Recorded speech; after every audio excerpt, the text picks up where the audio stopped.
அனைவருக்கும் வணக்கம். திருநெல்வேலி ஜோதிடர் சொக்கலிங்கம் என்ற யூடியூப் சேனலில் இது வரைக்கும் 1000க்கும் மேற்பட்ட பேர்களுக்குள்ளான பலன்கள் பதிஞ்சிருக்கிறேன். ஸோ இந்த சேனலை சப்ஸ்கிரைப் பண்ணிவிட்டு ஹோம் பேஜில் போய் வீடியோஸில் பார்த்து அந்தந்த பேருக்குடையவங்க உங்கள் பேர்களுக்குள்ளான பலன்கள் தெரிஞ்சுக்கோங்க. குறிப்பாக அந்த ஆர்யா அப்படிங்கிற பேருடையவங்க உங்கள் குடும்பத்திலே சொந்தக்காரங்களே நட்போட்டத்தில் இருந்தாங்கன்னா அவங்களுக்கு நம்ம வீடியோ லிங்கை தயவு செஞ்சு ஷேர் பண்ணுங்கள். நிறைய நண்பர்கள் ஜோதிடத்தி மேல் பற்றுக்கொண்டு நிறைய இடங்களில் ஜோதிடம் படிச்சுமே ஒரு ஜாதகத்தை கையில் கொடுத்த பலன் சொல்ல திணறக்கூடிய ஜோதிட நண்பர்களுக்கும் ஏற்கனவே ஜோதிட தொழிலாக பார்த்துக்கிட்டு இருக்கிற ஜோதிட நண்பர்களுக்கும் இந்த ஜோதிட பரிகார புத்தகங்கள் மக்கள் மத்தியில் நீங்கள் தைரியமும் துல்லியமும் பலன் சொல்ல உதவும். என்னுடைய ஜோதிட பரிகார புத்தகங்கள் லிஸ்ட்டை அப்புறம் உங்கள் ஸ்க்ரீன் ஸ்க்ரோல் ஆகக்கூடிய டெலிகிராம் நம்பருக்கு மெசேஜ் பண்ணிங்க அப்படின்னா என்னுடைய புத்தகங்கள் லிஸ்ட் விளக்கங்களை தர பார்த்துட்டு தேவையான புத்தகங்கள் வாங்கிக்கலாம். அஸ்ட்ராலஜிக்கல் கன்சல்டேஷன், ஜாதகம் பார்க்க, ஜாதகம் எழுத, பிறந்த குழந்தைகளுக்கு அரசு பேர் சுட்ட, திருமண பொருத்தம் துல்லியமாக பார்க்க, குலதெய்வம் அறியாதவங்க குலதெய்வம் அறிய, அஸ்ட்ரோ நியூமராலஜி, அஸ்ட்ரோ நேமாலஜி, ஜாதகமே இல்லாதவங்களுக்கு பலன் சொல்ல போன்ற அஸ்ட்ராலஜிக்கல் கன்சல்டேஷனுக்கு தாராளமாக நீங்கள் நினைக்கலாம். குறைந்த ஒரு தட்சணையில் தரமான ஆலோசனைகள் வழங்கப்படும். நேரில் வரணுங்கிற அவசியம் கிடையாதுங்க, ஃபோன்லேயே பலன் சொல்லிடுவேன். சரிங்க, இன்றைக்கி பதிவுக்குள்ளே போவோம். ஆர்யா என்ற பேருக்கான 50 வகையான நேமாலஜி பலன்களை பார்ப்போம். ஃபஸ்ட்டு பாயிண்ட்டு, மற்றவங்களுக்கு பெர்ஃபெக்டாக அட்வைஸ் பண்ணுவீங்க, ஆனால் உங்களுக்குன்னா ஒரு முடிவெடுப்பு ரொம்பவே குழம்புவீங்க. ரெண்டாவது பாயிண்ட்டு, தந்திரமாக நாசுக்காக பேசக்கூடிய குணம் உங்கள்கிட்ட உண்டுங்க.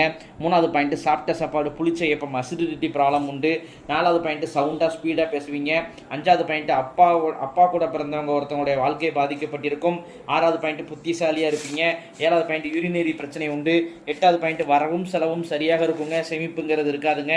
ஒன்பதாவது பாயிண்ட்டு, எதையும் பொறுமையாக நிதானமாக ஹேண்டில் பண்ண மாட்டீங்க. பத்தாவது பாயிண்ட், உடம்புல இம்யூனிட்டி பவர், நோய் எதிர்ப்பு சக்தி உங்களுக்கு ரொம்ப குறைவாக இருக்கும். 11வது பாயிண்ட், சளி தொல்லை, சைனஸ் அல்லது வீசிங் 3ல் 1 அவதிப்படுவீங்க.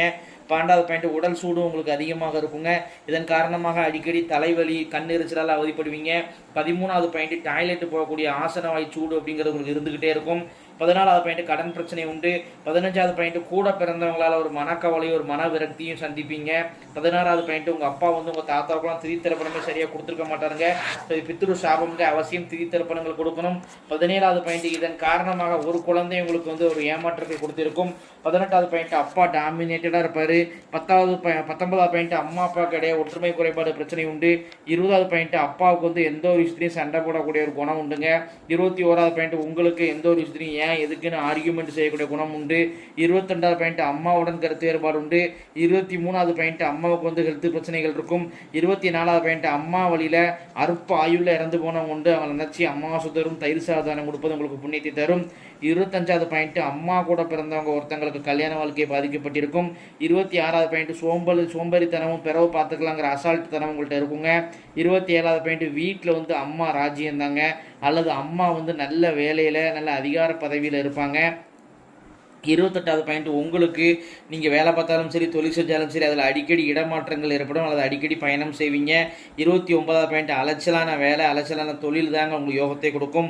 30வது பாயிண்ட், பெண் நண்பர்கள் உங்களுக்கு அதிகமாக இருப்பாங்க. 31வது பாயிண்ட், அழகான மனைவி அமைவாங்க. 32வது பாயிண்ட், திருமணம் அப்படிங்கிறது உங்களுக்கு விருப்பமான திருமணம், லவ் மேரேஜாக இருக்குங்க. 33வது பாயிண்ட், மனைவியோட குடும்பம் பூர்வீக தொட்டு மாறின குடும்பமாக இருக்கும். 34வது பாயிண்ட், மனைவியுடன் உரிமை சண்டைகள் அடிக்கடி வருங்க உங்களுக்கு. 35வது பாயிண்ட், மாமனார் ஹெல்த் ரீதியாவோ அல்லது ஃபைனான்சியல் ரீதியாவோ பாதிக்கப்படுவார்.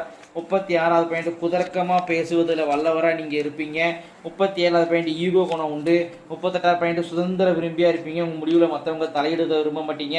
39வது பாயிண்ட், சாப்பாட்டு விஷயத்தில் அதிகமான கோவப்படுவீங்க, அதிகமாக குறை சொல்வீங்க. 40வது பாயிண்ட், தயமமாக உறவு பகையாகும். 41வது பாயிண்ட், அம்மா முன்கோபியாக இருப்பாங்க, ஸ்ட்ரைட் ஃபார்வர்டாக இருப்பாங்க. 42வது பாயிண்ட், அம்மாவுக்கு ஹெல்த் பிரச்சனைகள் இருக்கும். 43வது பாயிண்ட், அம்மாவுடைய கோபம், அம்மாவுடைய சாபங்கள் வாங்கக்கூடிய அமைப்புகள் உண்டுங்க. ஸோ எக்காரணத்தை கொண்டு தாயோடைய கோப சாபத்துக்கு ஆளாகக்கூடாது. 44 பாயிண்ட், சொந்த தொழில் நீங்கள் செய்யக்கூடாதுங்க, மீறி செஞ்சால் நஷ்டமாயிரும். 45வது பாயிண்ட், கடன் பிரச்சனை உண்டு. 46வது பாயிண்ட், வீடு கட்ட தடை தாமதங்கள் ஏற்படும். 47வது பாயிண்ட், சொந்த வீடு யோகம் உண்டு. 48வது பாயிண்ட், இடம் வீடு சொத்தால் லாபத்தை அடைவீங்க. 49வது பாயிண்ட், கன்னி உண்டுங்க உங்கள் குடும்பத்தில். கன்னின்னு சொன்னால் உங்கள் குடும்பத்தில் குறைஞ்ச வயசில் இறந்து போன பெண் குழந்தை தான் கன்னின்னு சொல்லுவோம், அது தெய்வமாக இருக்குதுங்க. கன்னி தெய்வதையை முறைப்படி வழிபாடு செய்வது எப்படி மற்றும் கன்னி தெய்வதை வழிபாட்டு முறைகள் A to Z அப்படிங்கிற ஒரு புத்தகம் போட்டிருக்கிறாங்க. அதை டெலிகிராம் ஆப் மூலம் தொடர்பு கொண்டு வாங்கினீங்க அப்படின்னா அதன் மூலமாக நீங்கள் நீங்கள் கன்னிதேவி வழிபாடு பண்ணீங்கன்னா கண்டிப்பாக கன்னிதேவியுடைய அருள் உங்களுக்கு பரிபூர்ணமாக கிடைக்கும். 50வது பாயிண்ட், உங்களுடைய ஆத்மார்த்தமான தெய்வம் முன் ஜென்மத்தில் நீங்கள் ரொம்ப வேண்டி விரும்பி வெளிப்பட்ட தெய்வம் இந்த ஜென்மத்தை அருள்பாலிக்க நிற்கிறது யார் அப்படின்னு கேட்டிங்கன்னா முருகப்பெருமான் தாங்க. இத்துடன் ஆர்யா என்ற பேருக்கான 50 வகையான நியமாலஜி பலன்கள் முடிவடைகின்றன. இப்போ பேரை வச்சு 50 பலன் சொல்கிறேன், நாங்கள் ஜாதகத்தை சொன்னால் அதிகமாக உள்ள துல்லியமாக சொல்லுவேன் அப்படிங்கிறத யோசிச்சு பாருங்க நண்பர்களே. ஸோ ஒரு முறை அஸ்ட்ராலஜிக்கல் கன்சல்டேஷனுக்கு வாங்க. நன்றி நேயர்களே, நன்றி, வணக்கம்.